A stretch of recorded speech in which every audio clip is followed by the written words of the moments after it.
Matthieu 5. Jésus, voyant ces foules, monta sur une colline. Il s'assit, ses disciples se rassemblèrent autour de lui, et il se mit à les enseigner. Il leur dit : Heureux ceux qui se reconnaissent spirituellement pauvres, car le royaume des cieux leur appartient. Heureux ceux qui pleurent, car Dieu les consolera. Heureux ceux qui sont doux, car Dieu leur donnera la terre en héritage.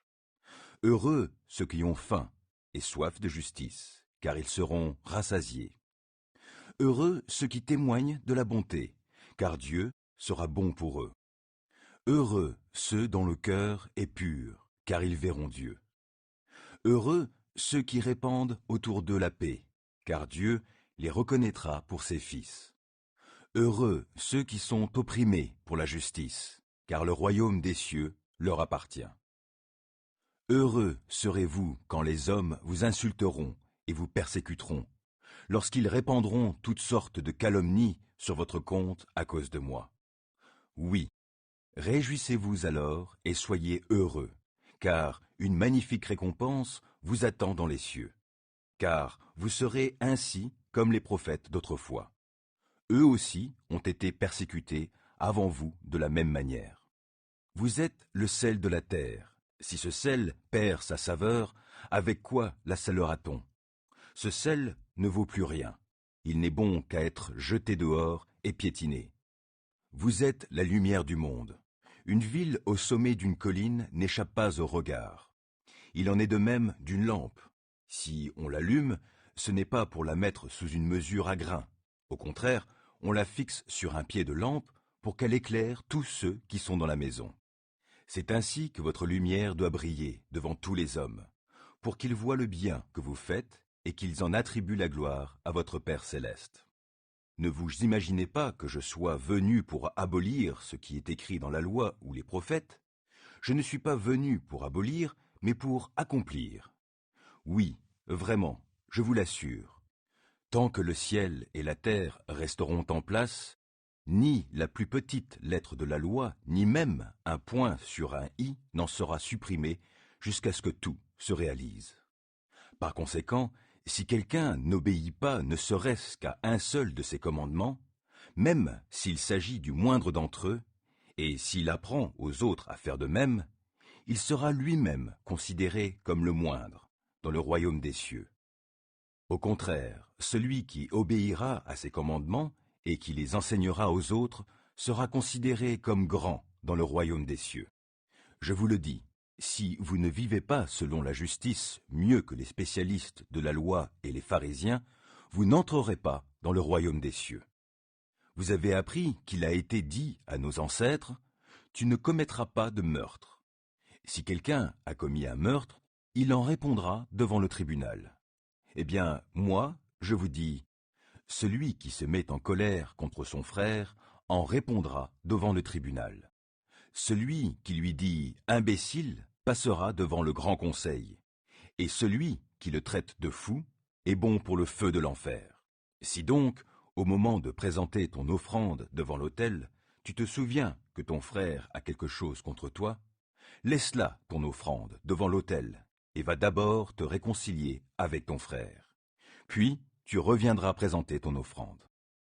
Si tu es en conflit avec quelqu'un, dépêche-toi de t'entendre avec ton adversaire pendant que tu es encore en chemin avec lui.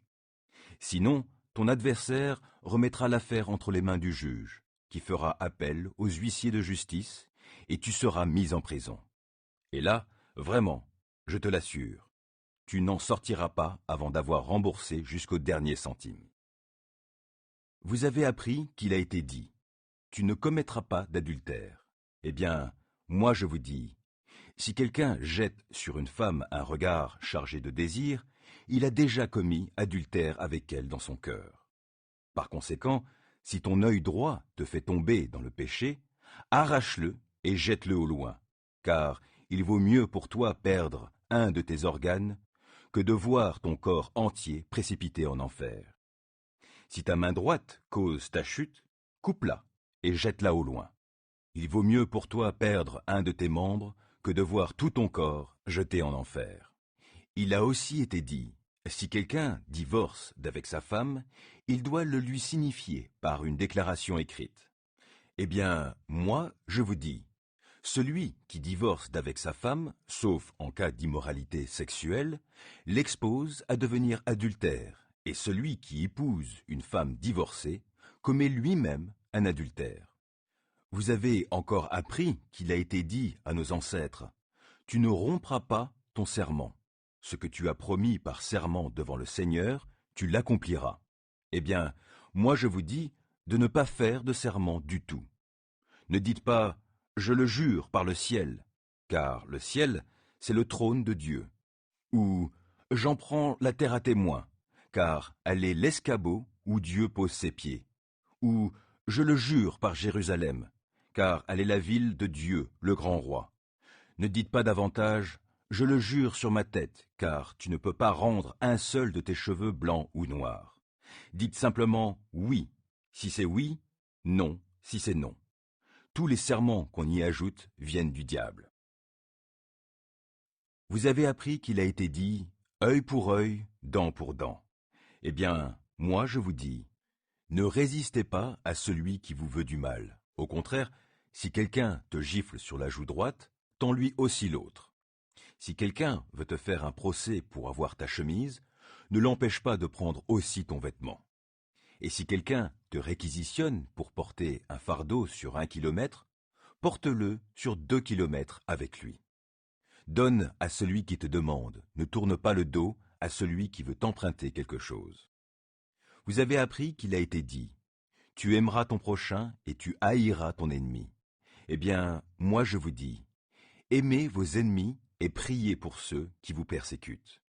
Ainsi, vous vous comporterez vraiment comme des enfants de votre Père céleste, car lui, il fait luire son soleil sur les méchants aussi bien que sur les bons, et il accorde sa pluie aux justes comme aux injustes.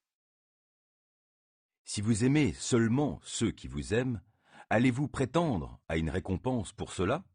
Les collecteurs d'impôts eux-mêmes n'en font-ils pas autant? Si vous ne saluez que vos frères, que faites-vous d'extraordinaire? Les païens n'agissent-ils pas de même? Votre Père céleste est parfait. Soyez donc parfaits comme lui.